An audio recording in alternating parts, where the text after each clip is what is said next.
Please let Grandma rest here. And could you bring some water?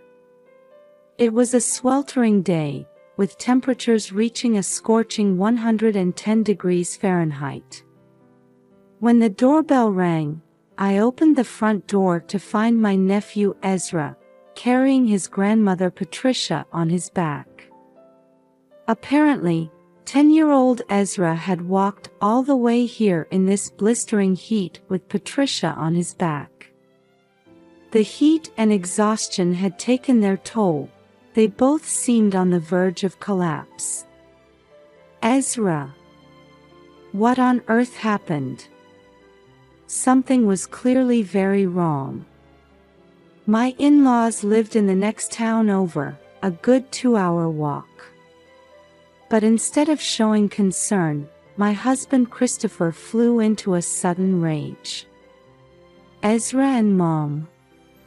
What's the meaning of this? This is ridiculous. Actually, Dad and Mom.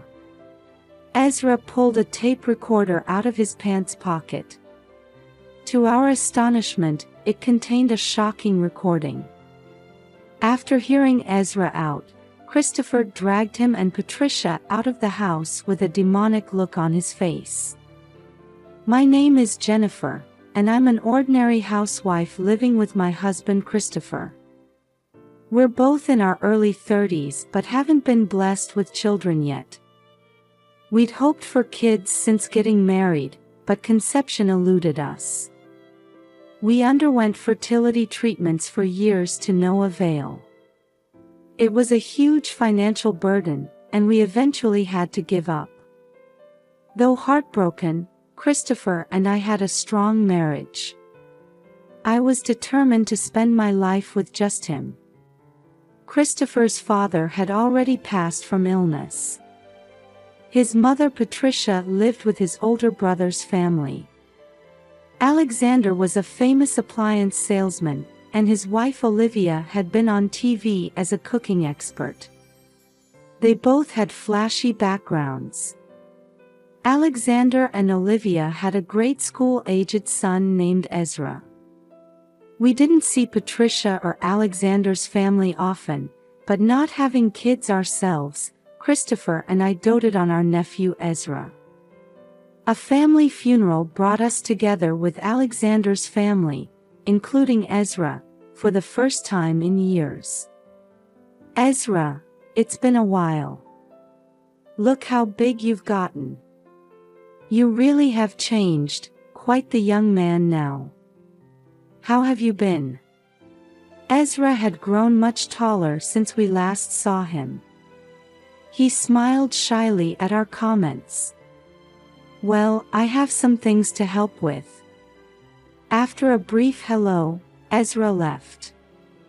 He seemed busy helping his mom bring out dishes for the funeral. I guess now that he's in grade school, he's not as attached as he used to be, Christopher murmured wistfully. Ezra used to greet us with carefree smiles, but his grown-up demeanor made Christopher a little sad. Still, we were both happy to see him maturing. Oh, that reminds me, where's Patricia? You're right, I haven't seen her. I wonder what's up. Patricia still hadn't appeared when the funeral started. When I asked Alexander, he said, she's not feeling well. Just a cold. She's resting at home, no worries, Olivia added nonchalantly. Still, I'm concerned. Maybe we should visit after the funeral. No need to go out of your way. I said it's just a cold, didn't I? I'm taking care of her, so you just leave it alone. Olivia snapped. Her intensity made me back down, but I was still worried since we hadn't seen Patricia lately. Alexander and Olivia's adamant insistence not to worry felt off somehow. Actually, they acted strangely the whole funeral. They seemed to dislike Christopher and I talking to Ezra, grimacing whenever we tried to strike up conversation with him. "So Ezra, how's school? Do you like studying?" "Well, Ezra. What are you doing? Hurry up and help out," Olivia barked. I thought I was imagining it at first, but Olivia would blatantly shoo Ezra away anytime Christopher or I spoke to him. I tilted my head in baffled confusion at her bizarre behavior. "We're strict with him as part of our parenting approach. I'd appreciate it if you didn't coddle him. I told him to help with funeral tasks, so don't interfere," Olivia scolded me, face contorted. "I'm sorry, I didn't know." "Humph. I guess you wouldn't understand, not having kids yourself. Anyway, just leave Ezra alone, alright? Hey, there's no need to talk to her like that." Christopher bristled at Olivia's barbed words. I hastily held my husband back and apologized to Olivia. "I'm sorry, we'll be more mindful. It's just that we love Ezra too." "Huh? You're basically strangers. Don't meddle in someone else's family." With that parting shot, Olivia stalked off. What's her problem? How rude can you get? Christopher was usually mild-mannered, but tended to lash out at unreasonable behavior like this. I tried to soothe my irate husband. "She's probably just stressed from funeral preparations." But he wasn't convinced. "Hey bro, is there some issue with us interacting with Ezra?"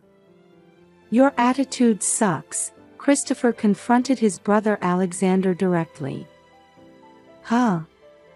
Pretty high and mighty considering we're the ones taking care of Mom. Don't get cocky." But talking to him was equally fruitless. Christopher and I were both perplexed by the couple's cagey demeanor, as if they were hiding something.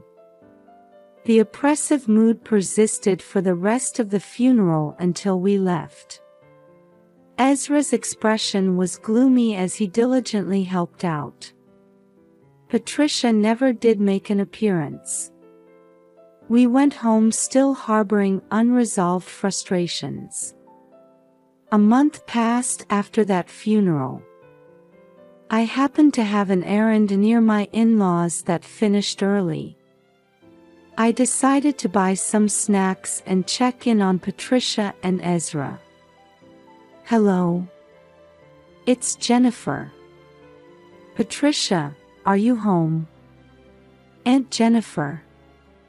Alexander and Olivia seemed to be out at work, but Ezra, back from school, welcomed me in. "What brings you here all of a sudden?" "Mom and Dad are at work right now." Though surprised by my unexpected visit, Ezra served tea with practiced ease. He seemed thoroughly disciplined, but almost too mature for a child. I had business nearby and thought I'd drop by. "Here, I picked this up at a cake shop on the way." I handed Ezra the cake box I'd bought en route.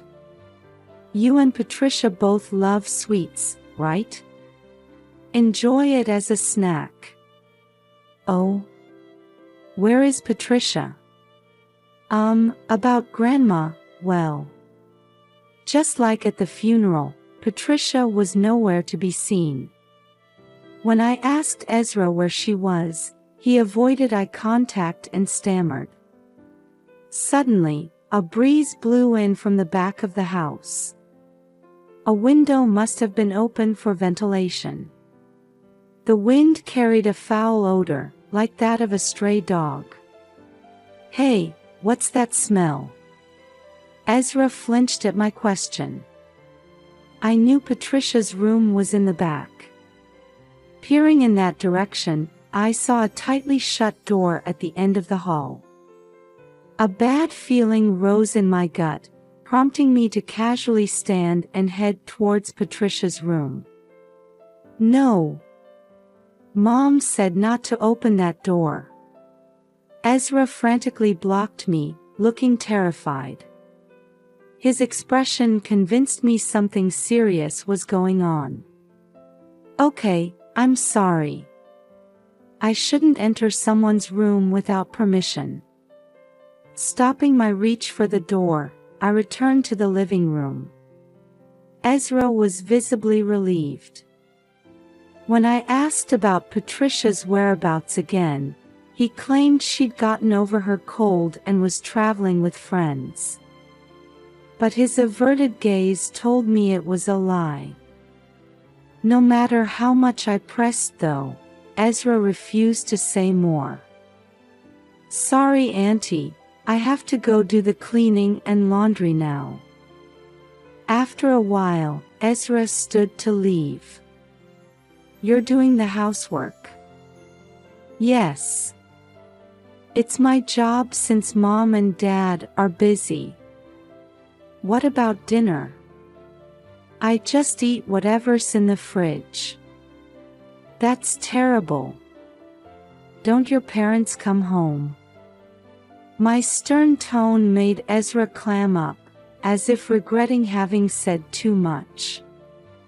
His reaction solidified my conviction that something was going on in this house. Listen, Ezra, contact me anytime if something happens, all right?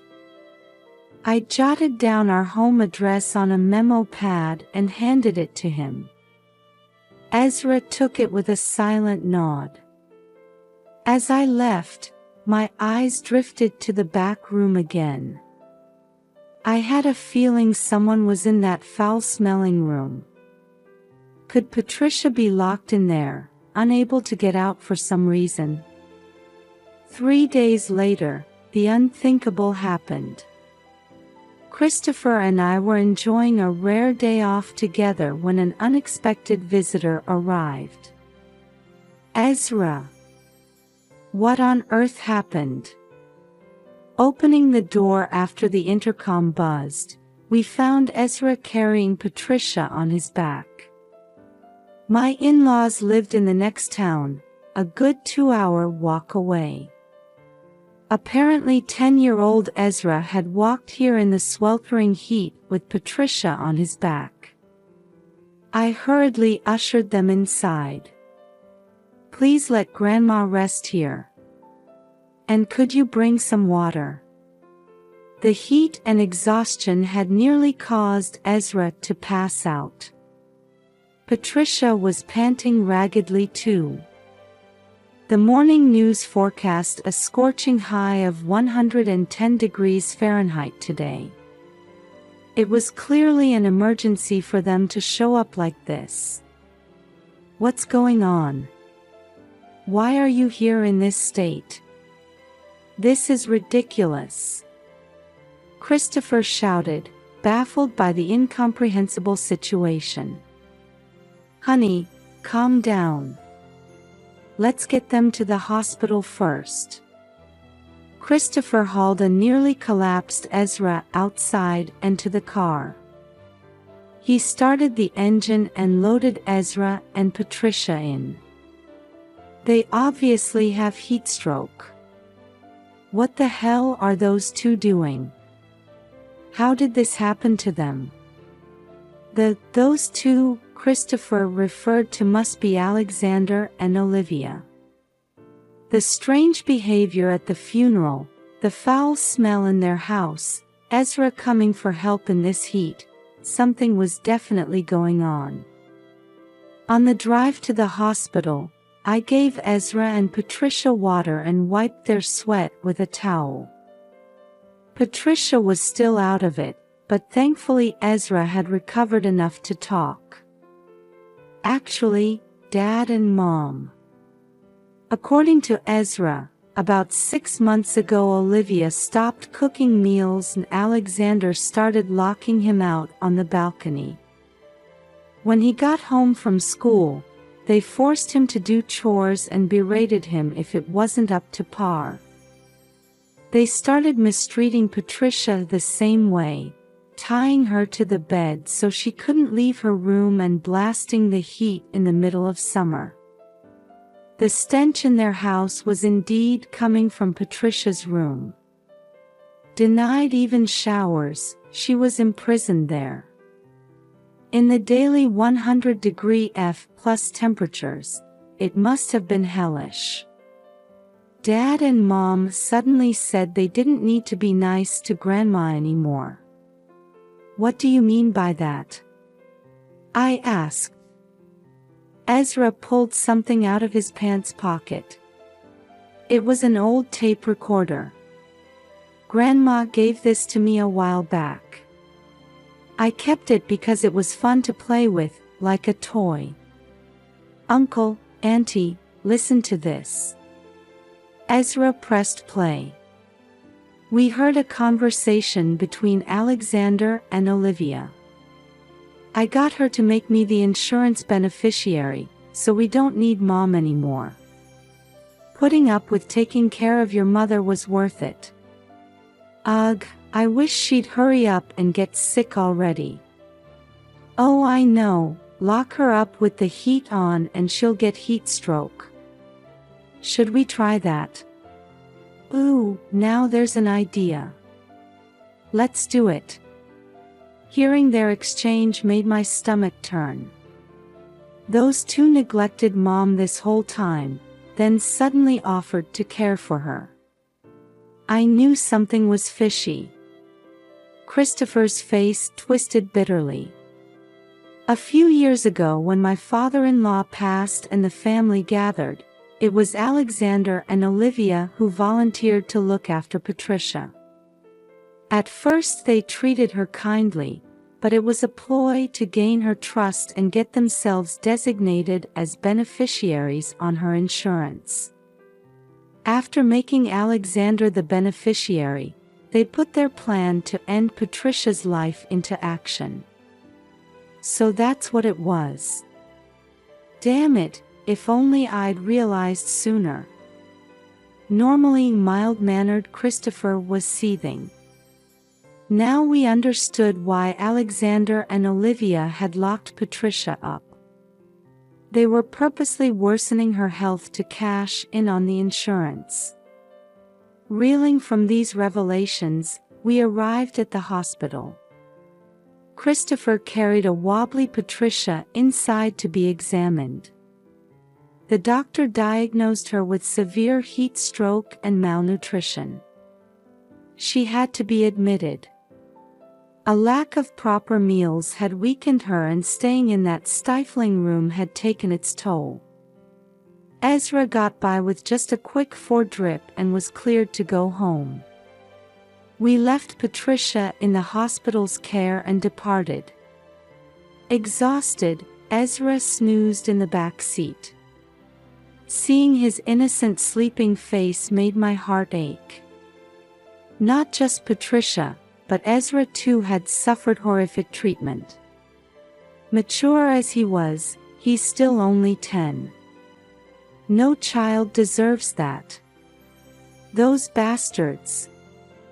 I'll never forgive this. They'll pay dearly. I glanced at Christopher gripping the steering wheel, his sentiments matching mine. As he said, what they did was unforgivable. Christopher and I resolved to build an airtight case against them and bring them to justice.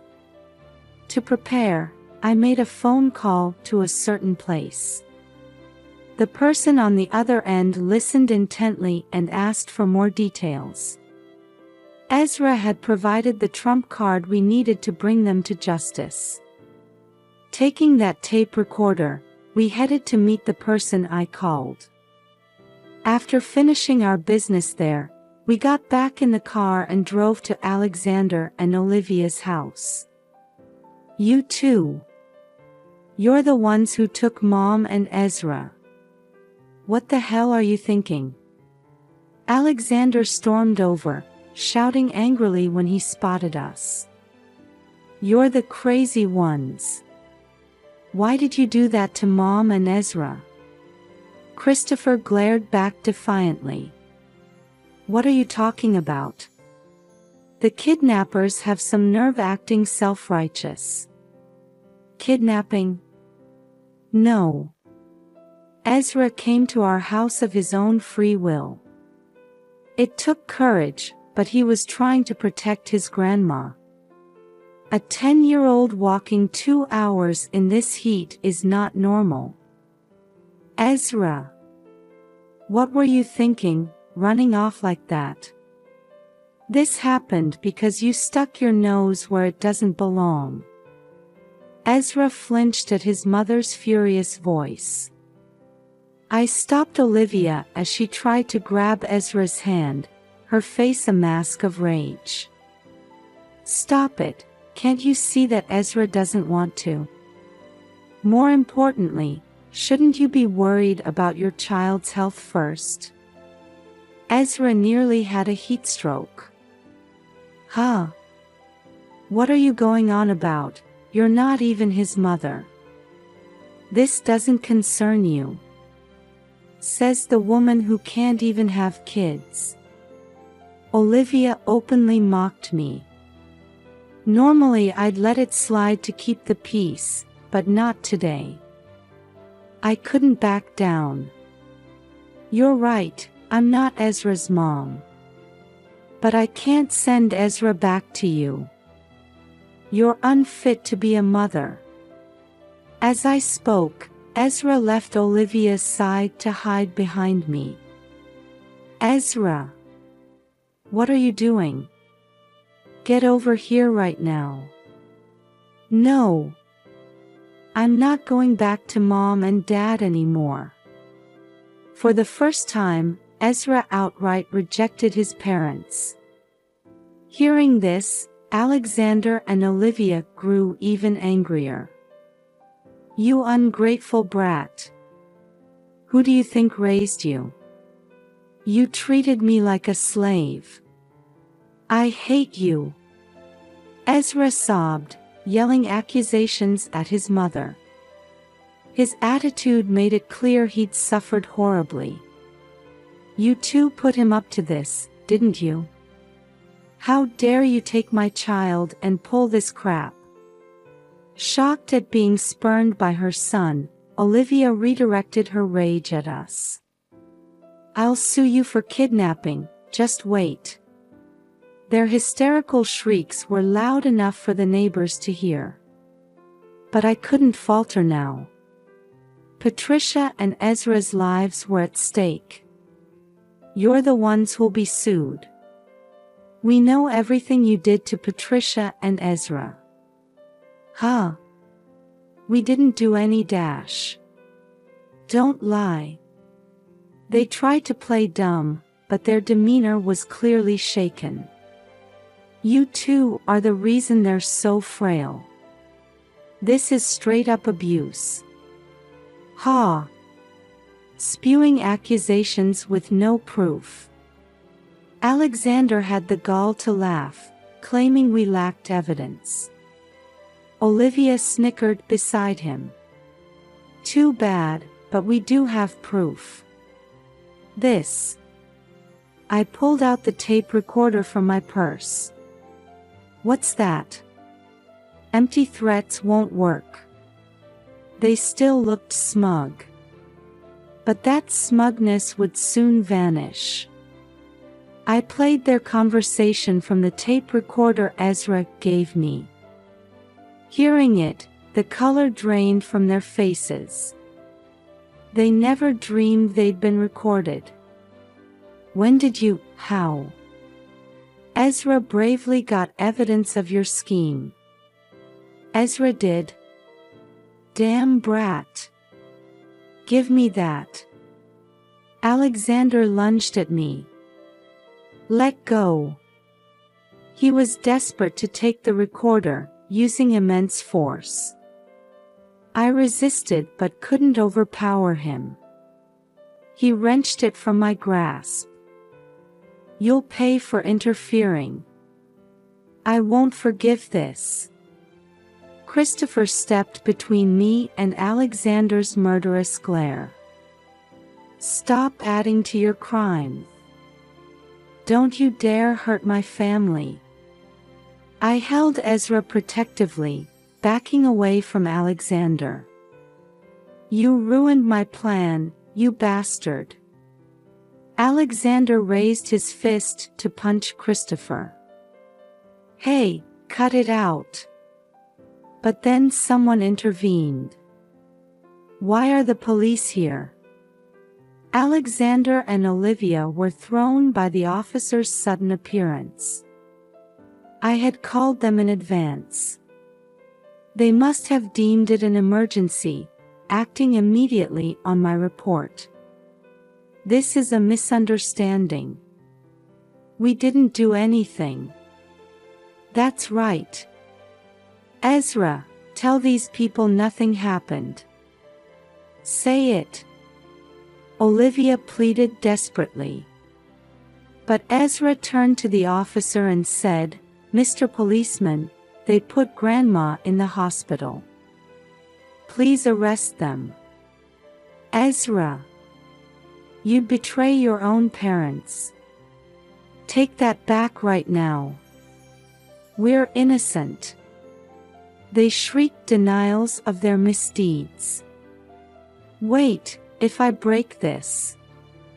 Alexander took the tape from the recorder I'd been holding and smashed it on the ground, crushing it under his heel.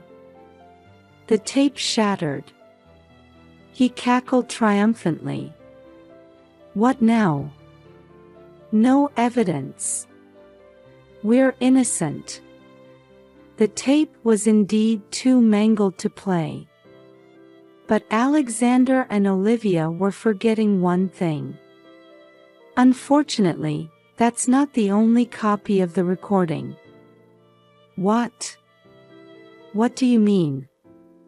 Sorry you went to the trouble of destroying it, but we already made copies of that audio. Breaking this tape doesn't get rid of the evidence. We had submitted copies of the tape's contents to the police. Then, we're going to jail. You'll have plenty of time to reflect. They were hauled into the patrol car, resisting to no avail. They kept crying and insisting they were innocent until they were out of sight. But the police wouldn't go easy on them even if they denied it. With the irrefutable evidence from the tape recorder, convicting them would be simple. Is it over? They won't take me away again. Ezra looked up at me, his expression anxious. That's right, it's okay now. I won't let anyone hurt you ever again, no matter what. I hugged Ezra tightly as I said it. Afterwards, the police conducted a search of my in-laws' house. Their investigation revealed the harassment and imprisonment of Patricia by Alexander and Olivia. The couple was arrested on charges of unlawful confinement and neglect by a guardian. During police questioning, Alexander and Olivia confessed to appallingly selfish motives. Putting on a friendly face in public was so stressful. Just seeing Ezra's face irritated me so. I did it out of frustration. I figured if we locked Mom up, she'd eventually waste away and we'd get the insurance money. Apparently their crimes were motivated by insurance fraud and taking out their stress on others. If Ezra hadn't mustered the courage to act then, the worst could have happened. Alexander and Olivia's arrest made major headlines. The media coverage escalated daily, with reporters even sniffing out Alexander's secret office affair. Allegedly, as soon as he got Patricia's life insurance payout, Alexander planned to ditch Olivia and Ezra to remarry his mistress. Olivia, for her part, tried to pin the blame on her husband in court. My husband threatened me into reluctantly cooperating. I didn't really want to do those things. Please believe me. Olivia tearfully appealed to the judge, but was ultimately found guilty. Given the severity of their offenses, they'll likely be serving lengthy sentences. Hearing the verdict, Christopher and I both breathed sighs of relief. Afterwards, we took Ezra in to raise as our own. Patricia was so weakened, she had to remain hospitalized for a while. But with encouragement from Ezra, she recovered enough to be discharged. The house where Ezra and Patricia used to live with my in-laws was put up for sale. They said they never wanted to return to that place full of bad memories. Luckily, it was in a popular area and quickly found a buyer. Using that money, we built a new home and began our life as a family of 4 with Patricia and Ezra. The breeze flows nicely through here, Patricia remarked, sipping coffee in the bright living room facing the garden. She had been skin and bones living with Alexander and Olivia, but now her cheeks were full and rosy. Recently she started going to the neighborhood senior center a few times a week. She seems to be enjoying herself and making friends her age there. I'm home. What's for snack today? I'm starving. Ezra came bounding into the living room after school, his footsteps resounding. There's no trace of the grown-up yet listless air he had before. He recently took up baseball. His suntanned appearance is that of an ordinary grade school boy, no matter how you look at it. I have it all ready. Go wash your hands and change first. Okay. He's back to his old self. I'm so glad. Thank you, Jennifer. Patricia murmured happily, watching Ezra. Despite everything, he's growing up to be a fine boy. If Ezra hadn't come to us with Patricia that time. The thought still sends chills down my spine. Ezra has started calling me Mom and Christopher Dad. We'll all watch over him as a family from now on. That's what I vow, seeing Ezra beam that radiant smile as he munches his snack.